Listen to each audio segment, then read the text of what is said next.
প্রিয়াঙ্কা, তুমি দর্শকদের সামনে কি করবে? কবিতা। কবিতা? ঠিক আছে, একটা কবিতা বলে শোনাও। নৌকা যাত্রা রবীন্দ্রনাথ ঠাকুর।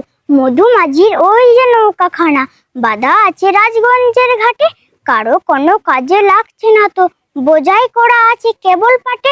আমায় যদি দেয় তারা নৌকাটে, আমি তবে 100টা দাঁড়াটি। পাল তুলে দেয় 4টে 5টে ছোটা, মিথ্যে ঘুরে বেড়ায় না কো হাটে।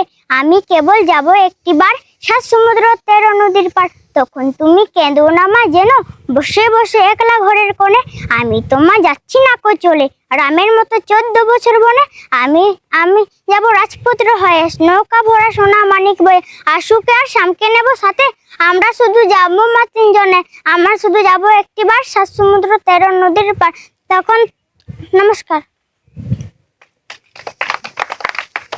বোনের কবিতাটি খুব সুন্দর হয়েছে। দর্শক বন্ধুরা আপনারা কমেন্ট করে জানাবেন যে ভালো লেগেছে কিনা লাগেনি। খুব সুন্দর, হাততালি।